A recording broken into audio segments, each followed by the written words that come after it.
on va parler de peur de la migration vers l'open source. Donc comme vous voyez, je ne suis pas venu seul, hein, parce que sujet important, et il est toujours possible de les adopter, hein, sur mon stand, comme sur le logo. Pourquoi parle-t-on aujourd'hui d'avoir peur vers la migration vers l'open source? C'est souvent un problème que je rencontre lorsque il y a des projets. Les gens ne comprennent pas toujours ce que c'est l'open source, le libre. C'est pour ça qu'on va passer un petit peu en phase de réflexion. Après, on va voir tout ce qui est action, et puis après, les forces de l'open source. Alors, le sujet a été beaucoup abordé, puisqu'on est dans un événement open source, et il y a des choses qu'on va voir, des choses qu'on va aller rapidement, vu le temps imparti, mais il est quand même important de pouvoir réfléchir de cette notion de crainte vers la migration de l'open source. Tout d'abord, la première réflexion, lorsqu'on a, c'est une terre inconnue. La terre inconnue, comme à l'époque du Far West, où on découvrait des nouveaux continents, des nouveaux territoires.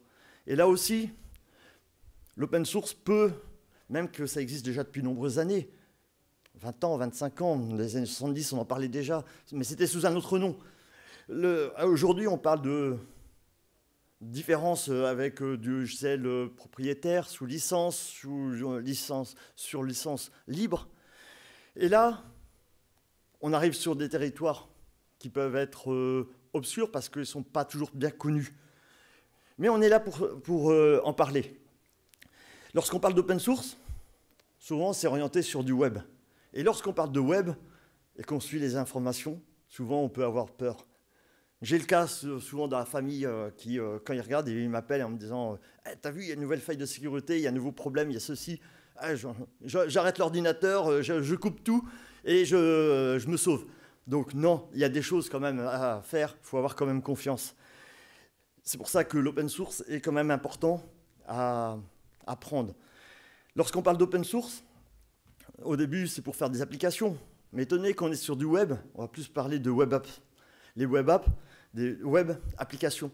Les web applications vont être destinées à tous les utilisateurs, vous comme moi, à être utilisées aussi bien sur d'ordinateurs de bureau, donc desktop, sur mobile, sur tablette ou sur d'autres supports.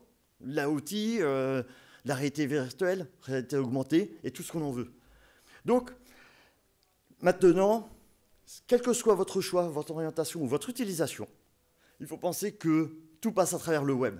Et qui dit web dit qu'il faut ne pas avoir peur de ce territoire, même qui peut sembler complètement flou, open bar, sans limite, sans frontières, mais il faut quand même y aller.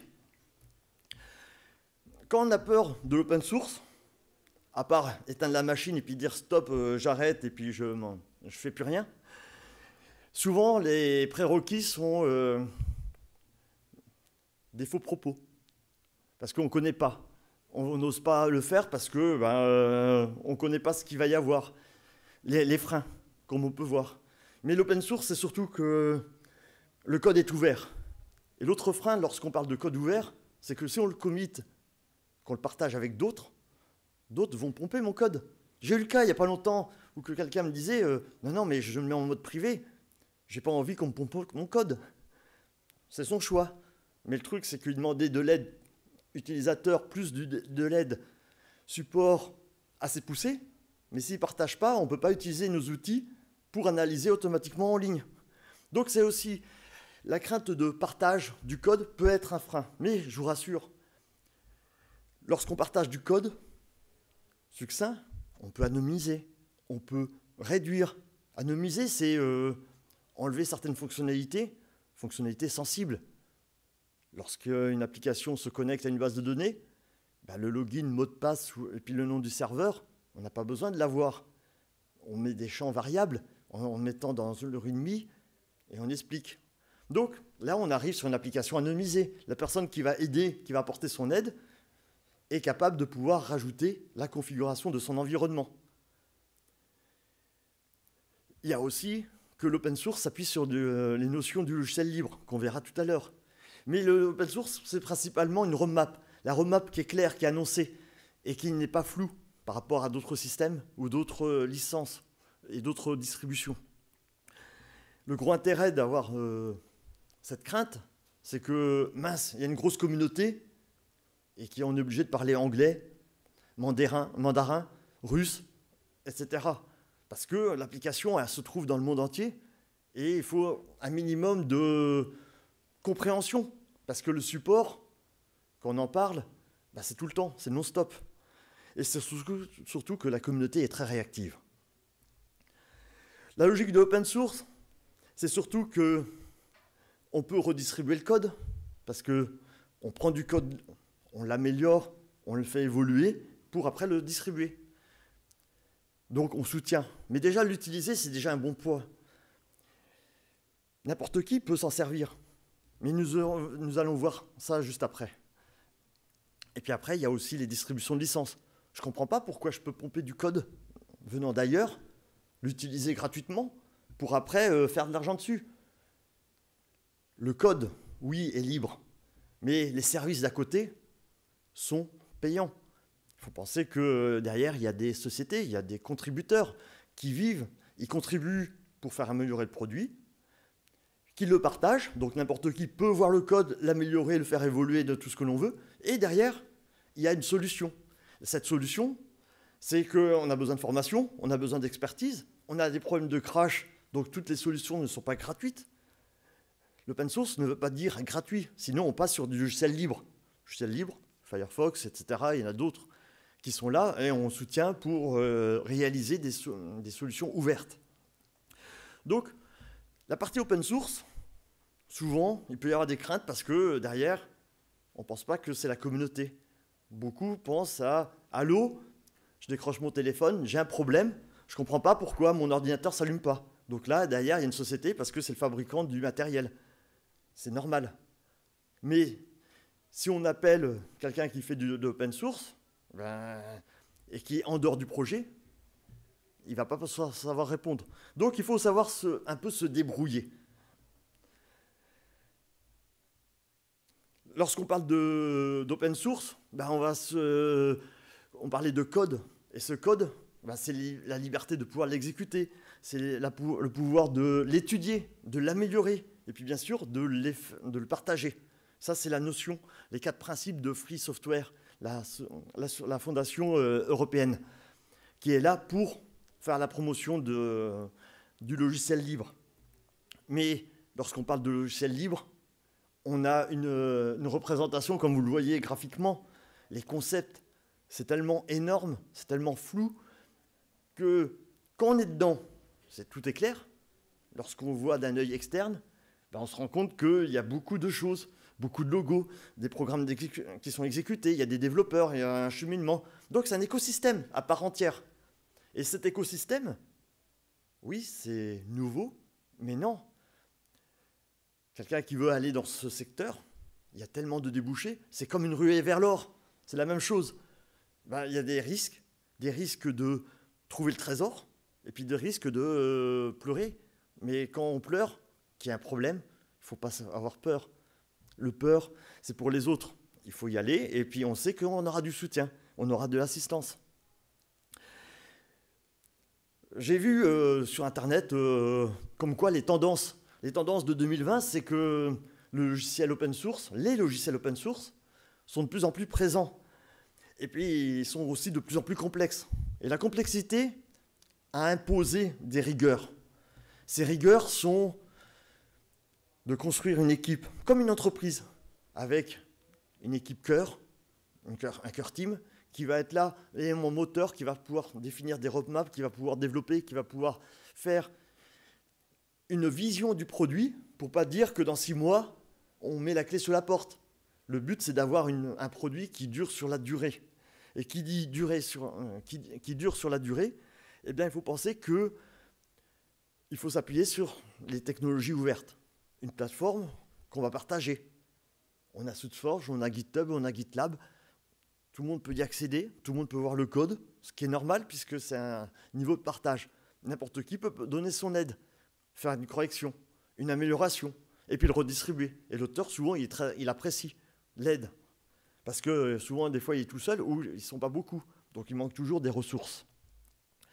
Les prévisions de 2022, c'est-à-dire demain, c'est-à-dire que tous nouveaux projets vont, logiquement, d'après Gartner, plus de 70% vont passer sur des solutions open source. Ces solutions qui montrent qu'avec la particularité de web app, application vers le web, on ne peut pas se permettre, comme avant, dans les années 80, de faire son logiciel dans son coin, on met 6 mois, 1 an tout seul, et puis on le sort, et puis ça va marcher. Là, maintenant, l'environnement, il est tellement fort, puissant, qu'il faut penser que tout est ouvert, et beaucoup de gens peuvent réagir. Et réagir, ça veut dire contribuer. Donc, on peut pas... la méthodologie est différente, mais reste toujours présente pour chacun de nous, et surtout garantir un suivi. Lorsqu'on parle de logiciels libres, d'open source, souvent il y a 5 regards. C'était une représentation graphique dans les années 2014. C'était un échantillon. Hein. Comme vous pouvez le voir, pourquoi l'orientation, le regard vers ces solutions nouvelles, grand public, qui des fois peuvent faire peur.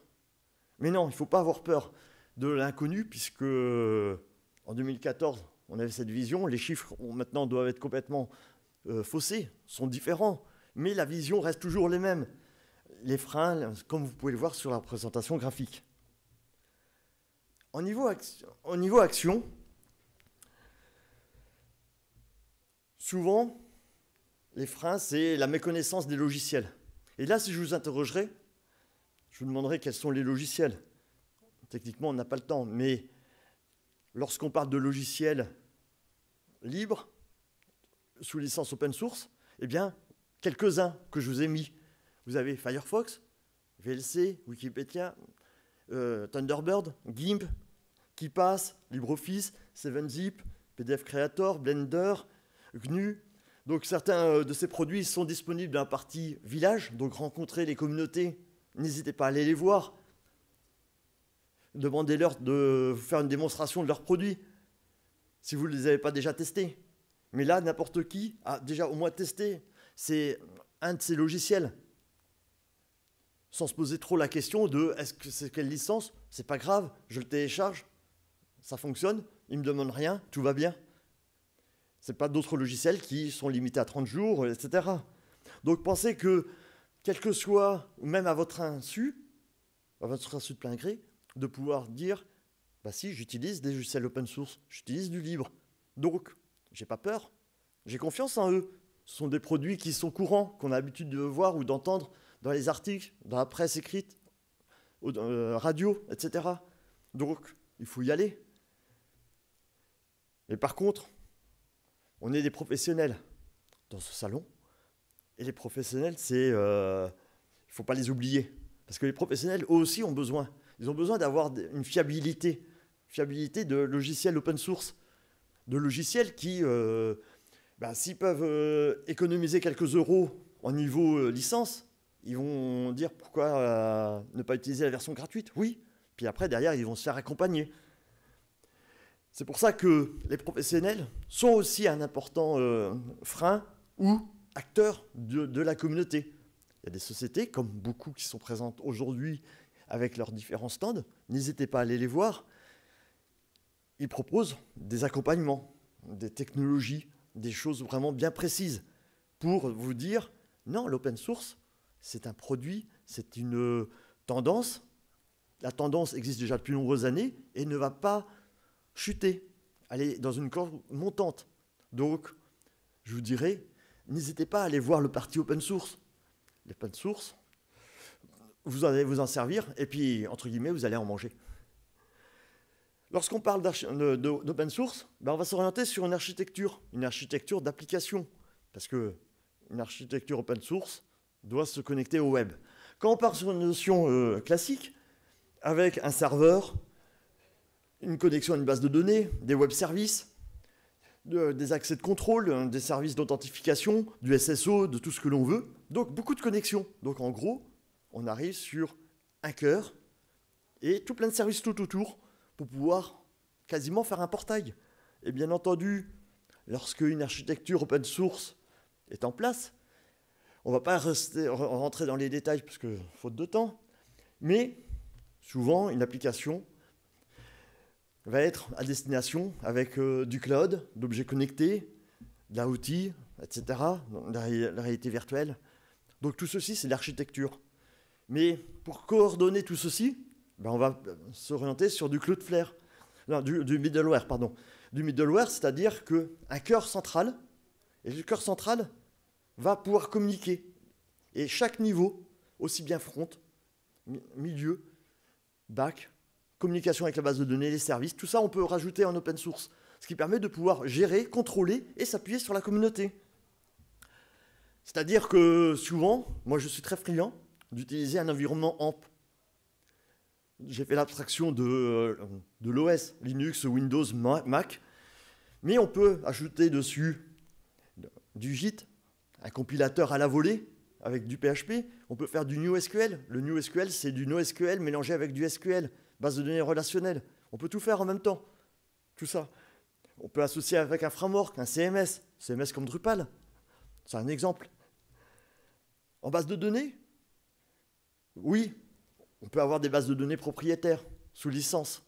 Ben, il existe un système avec MariaDB. Donc c'est le SQL Mode. Et lorsqu'on fait du SQL Mode, c'est-à-dire quel que soit le format de base de données, Oracle, SQL Server, Postgre, MySQL, etc., même MongoDB, ben, dessus on peut dire avec un storage, SQL Mode, telle base de données, et la migration est automatique. Mais bien sûr, il y a toujours le mouton à 5 pattes, du genre les expressions régulières. C'est pas grave, MariaDB a prévu le coup. Il y a un autre plugin, Maxquel, qui permet de pouvoir dire, quand je fais mon expression régulière, par exemple, sous Oracle ou SQL Server, en MariaDB, ça se comporte de cette manière-là. Donc on fait la correspondance, Maxwell va l'interpréter, et la migration se fait en douceur, sans besoin de réinstaller des plugins. Tout ça, c'est natif, dans MariaDB. C'est un truc de tuerie, hein, je vous le dis, et ça migre des gigas de données en quelques clics. Mais vous aurez le temps de revoir dessus. Au niveau interface, il faut que ça soit simple, parce que tous les utilisateurs ne sont pas informaticiens. Donc, une solution comme Drupal répond aux problématiques pour faire des développements, gérer de l'API, manipuler du cache, gérer du cache, etc. Ce qui permet de dire que la force de l'open source, c'est qu'il y a énormément de solutions, beaucoup de métiers. Et chaque métier, les entreprises savent où les trouver. Parce qu'ils ont besoin d'avoir du support, ils ont besoin d'avoir de l'accompagnement. Comme vous le voyez, l'ensemble de Camembert montre énormément de solutions, quelle que soit l'orientation, quel que soit votre projet. Au final, souvent, les professionnels s'appuient sur la partie communautaire. La communauté, c'est 24/7. 24 heures sur 24, 7 jours sur 7. Vous allez me dire, non, mais c'est pas... Et en plus, gratuitement. Ben oui, pensez que la planète, quand ici il fait nuit, d'autre côté, il fait jour. C'est pareil. Donc, c'est-à-dire que les personnes, comme le projet, il est libre, il est ouvert, le code est disponible, quel que soit dans le pays, il y a des gens qui contribuent au projet. Donc, on a zéro interruption. Et lorsqu'il y a une faille, un problème, quel qu'il soit, à n'importe quelle heure, de jour comme de nuit, il y a une solution qui va être apportée. Les solutions CMS est une réponse, les frameworks aussi. Et puis bien entendu, l'open source, attention, même que c'est gratuit, sauf que tout n'est pas gratuit. Il faut penser que le support, la partie expertise, la partie accompagnement, parce qu'on arrive sur des projets très complexes, il faut quand même payer les personnes qui vont venir vous aider à réaliser, à cadrer ce projet lié à l'open source. Donc, je vous dirais, il ne faut pas avoir peur de l'open source. Et qui dit ne pas avoir peur de l'open source, dit que venez voir tous les stands, venez me voir, et on pourra parler d'open source beaucoup plus en détail par rapport au temps alloué. Et je vous remercie pour l'écoute. Et je suis disponible à vos questions. On a le temps, on a 15 secondes s'il y a une question. Oui. Quand on veut contribuer pour un premier projet open source, qu'est-ce que tu conseilles ? Alors, on me demande Comment contribuer lorsqu'on veut participer sur une première contribution dans un projet open source. Donc les projets open source, il y a énormément de besoins, il y a énormément de demandes. Donc, premier réflexe, c'est le logiciel que tu utilises, que vous utilisez, celui que vous préférez. Ben, déjà, c'est une première contribution, c'est-à-dire vous en servez. Vous remontez des bugs, il y a un dysfonctionnement, quelque chose, vous postez un message sur un forum, c'est notre contribution. Après, on a besoin de personnes qui, si on a une compétence de développeur, je dis, venez, il faut aller débugger le code. Il faut de la documentation en français, parce qu'on est en France. Donc, il y a besoin de traducteurs. Et là, les équipes sont très demandeurs. Donc, juste d'envoyer un message sur leur forum en disant « Je voudrais contribuer à votre projet, que je trouve ça fun. Comment je fais ?» Et là, chaque équipe, chaque team va pouvoir répondre à la question en disant « Venez, voilà les mailing lists, voilà les informations, et vous pourrez contribuer officiellement votre premier patch ou votre première contribution au projet. » Je vous remercie déjà, je vous propose, demain je suis présent aussi sur l'espace de Village Associatif, et puis juste après aussi, n'hésitez pas à venir me voir. Et je vous remercie et je vous souhaite une bonne soirée.